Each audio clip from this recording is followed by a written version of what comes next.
Temanggung sekitar pertengahan November 1973. Sukawati, pemudi 23 tahun, anak tunggal. Ayahnya baru saja meninggal 1 bulan yang lalu. Sedang ibunya sudah lebih dulu meninggal ketika Wati berumur 8 tahun. Tinggallah Wati sekarang bersama neneknya. Dari kecil, bapak dan ibu Wati memang tinggal bersama neneknya. Karena ibu Wati juga anak tunggal, jadi Wati pastilah cucu satu-satunya. Walaupun gini, Wati yatim piatu, tapi Wati beruntung masih punya nenek, dan Wati juga termasuk keluarga yang berada. Wati adalah bunga di desa tersebut. Selain cantik, Wati juga dinilai sebagai pribadi yang cerdas, ramah, religius, dan santun. Tahun itu, Wati baru saja lulus SMA. Setelah lulus, Wati bekerja di kantor kelurahan tempat ia tinggal. Sepeninggal ayah dan ibunya, Wati beberapa kali dilamar oleh pemuda, baik dari tetangga sampai dari kota, orang kaya dan biasa. Tapi Wati selalu menolaknya, padahal neneknya semakin menua saat itu, yang berharap ada yang mendukung ketika nenek nanti tiada. Yang orang-orang tahu, Wati punya hubungan dengan Bondan sejak awal SMA, tapi sepertinya tidak disetujui. Meski Bondan anak orang kaya, tapi dia anaknya terkenal urakan. Nenek sudah berulang kali mengingatkan, tapi mereka berdua justru malah menjalin hubungan dengan diam-diam. Ayah Bondan pun sepertinya juga nggak menyukai hubungan mereka. Wes Cipoto, kalau istilah Jawanya. Jadi dulu itu, kakeknya Wati dan kakek Bondan pernah menjalin lawan politik. Sama-sama calon lurah. Kakek Wati menang saat itu. Tapi kakeknya Bondan merasa dicurangi. Dan seolah-olah dendamnya terhadap anak cucunya. Itu namanya Wes Cipoto. Sudah berseberangan lah. Seperti kebiasaan orang Jawa kuno. Kalau udah berucap, pantang untuk diingkari. Begitulah kira-kira. Hubungan asmara antara Bondan dan Wati pun semakin menjadi. Seiring menuanya nenek, Wati sudah mulai kekurangan, karena harus bekerja sendiri menghidupi neneknya yang mulai sakit-sakitan. Tapi akhir tahun 1974, Bondan justru menikah dengan orang lain. Sebenarnya Wati tahu tentang perjodohan Bondan dengan wanita itu, tapi Bondan sudah menikah dan tidak akan menikah dengan wanita selain Wati. Bukan masalah itu. Tapi konon katanya, Wati tengah hamil waktu itu. Warga tak pernah melihat Wati lagi sejak pernikahan Bondan. Wati juga tak lagi bekerja, dan beberapa bulan kemudian, di pertengahan tahun 1975, Wati ditemukan gantung diri di kamarnya. Jasad Wati baru ditemukan setelah 7 hari, karena tetangga yang sedang menjenguk neneknya. Sang tetangga yang mulai bertanya-tanya, mengapa nenek tidak pernah terlihat di teras seperti biasanya, dan Wati yang tak pernah terlihat. Tetangga pun berbasa-basi menengok nenek Wati. Rumah diketuk, tapi tidak ada jawaban. Tapi karena dari depan rumah tercium bau busuk, dia urung. Mungkin karena takut, dan kembali mengajak beberapa warga untuk masuk. Pintunya tak terkunci. Langsung aja warga masuk dan menuju kamar nenek Wati. Di sana dia berbaring di sebelah ranjang dan salah satu warga masuk. Sebut saja Bu Santi. Nenek Wati seperti ingin terperanjat dari ranjangnya. Sambil menggerakkan jemarinya, nenek Wati berbicara namun tidak jelas. "Gimana Nek? Kok nggak pernah terlihat?" tanya Bu Santi. Jawab nenek Wati dengan nada yang lebih tinggi. "Lah Wati, di mana ya Nek?" tanya kembali Bu Santi.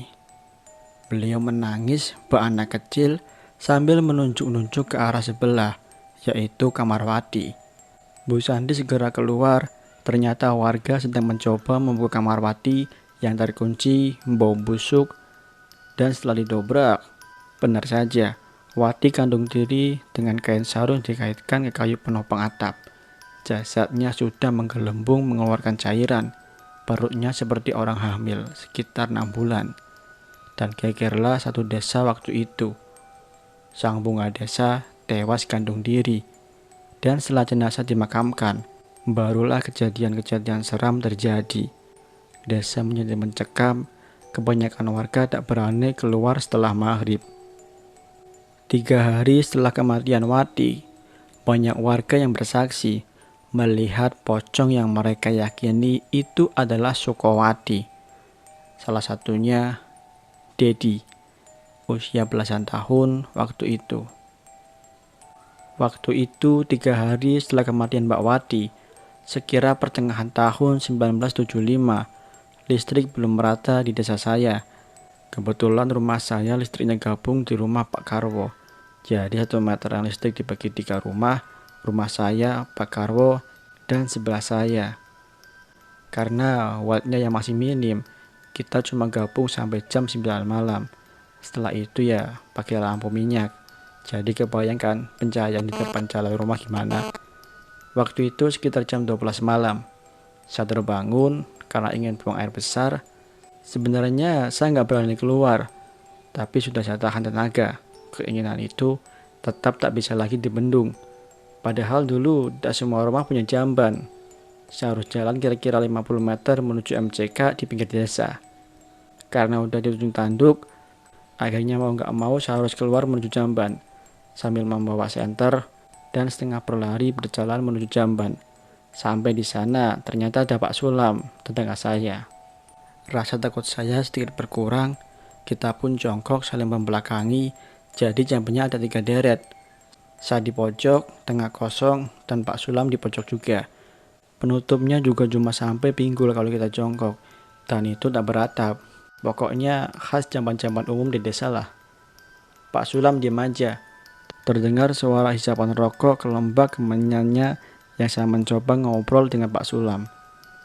"Wah, Anda kok berani sekali, Pak?" tanyaku. "Lah diopo?" jawab Pak Sulam. "Mbak Wati itu loh, Pak." Pak Sulam tidak menjawab. Pas saya nengok, ternyata tidak ada siapa-siapa. Saya takut sekali, sampai lupa waktu itu apakah saya sempat cebok atau belum. Saya langsung berlari menuju rumah. "Tolong!" Saya teriak kencang, sampai depan rumah saya terpleset jatuh. Dan di remang-remang saat saya mencoba berdiri, saya melihat sosok putih di depan rumah tetangga sebelah saya.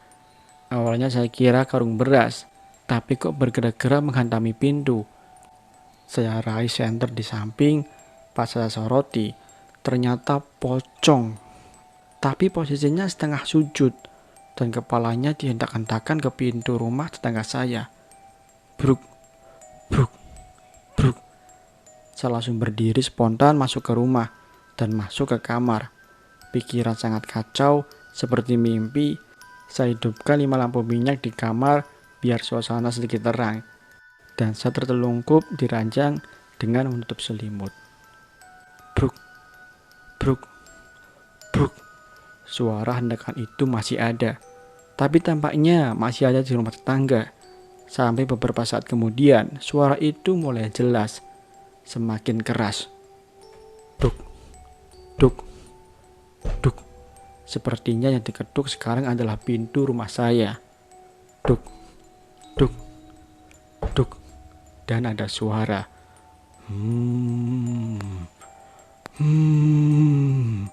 seperti orang yang dibungkam mulutnya. Keesokan setiap hari setiap warga geger. Mereka menghadap pintu rumahnya diketuk oleh pocong. Mereka menganggap pintu rumahnya diketuk oleh sosok pocong yang diduga itu adalah Mbak Sukowati. Masih ingat kan dengan nenek Wati yang sedang sakit? Nah, selang 40 hari kematian Wati, sang nenek sehat bugar. Bahkan sudah bisa sedikit-sedikit jalan, bicaranya pun mulai agak lancar. Sepeninggal Wati, nenek diurus keperluannya oleh warga sekitar. Dulunya beliau juga orang yang dermawan dan baik, iba, dan mencoba membantu beliau dengan saling membantu mengurus keperluan-keperluan. Singkat cerita, di suatu tempat, pukul 5 sore, nenek berjalan terkopoh-kopoh menggunakan tongkatnya. berjalan mendekati warga yang sedang ngobrol-ngobrol di depan musola.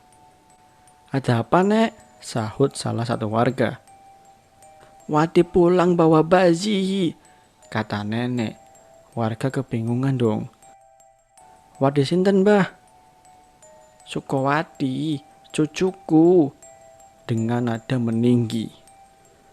"Ayo lihat kalau nggak percaya," kata nenek lagi. Berkerumun warga yang penasaran, bersama-sama membuktikan omongan nenek. Dan setelah dilihat, memang tidak ada siapa-siapa di situ. Tapi warga tetap bergidik ngeri. Pasalnya nenek ngotot sekali bahwa cucunya yang mati bunuh diri itu kembali pulang ke rumah dengan membawa bayi sakit itu.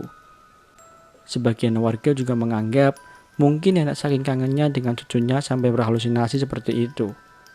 Beberapa hari kemudian, Mas Sarjono, sesuai dengan namanya adalah sarjana, berpendidikan tinggi, dan beliau adalah orang yang paling tidak percaya dengan hal-hal mistis. Beliau juga bilang kalau nenek sudah pikun dan gila sehingga berhalusinasi. Kejadian sore hari hampir maghrib, Mas Sarjono pulang dari desa sebelah. Naik sepeda ontelnya, di jalan desa waktu itu sepi. Mas Sarjono melihat wanita dari jauh berjalan kaki.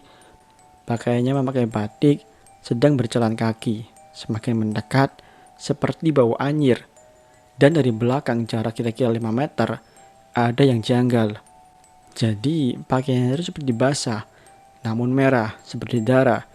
Dengan kaget Mas Sarjono mengayuh sepedanya. Sesaat sosok itu berhenti berjalan. Dan dia sambil terus tersenyum jahat. Sosok itu berbicara sekali. "Mas!" Dan berjalan mundur cepat sekali dan menghilang di kabut ujung desa. Mas Sarjono berlari meninggalkan sepedanya. Setelah bertemu warga, Mas Sarjono bersumpah bahwa yang dilihatnya itu adalah Sukowati. Dia hafal betul dengan tahi lalat di bawah matanya. Kejadian itu sangat cepat dan mengubah cara berpikir Mas Sarjono dari tak percaya menjadi sangat percaya. Kembali ke nenek. Warga bilang kalau nenek seringkali menghampiri warga di siang hari dan kembali bersaksi kalau Wati pulang ke rumah dengan membawa bayi duduk di kamarnya. Nenek bersaksi bahwa Sukowati itu pulang terus berulang-ulang hingga menghembuskan nafas terakhirnya.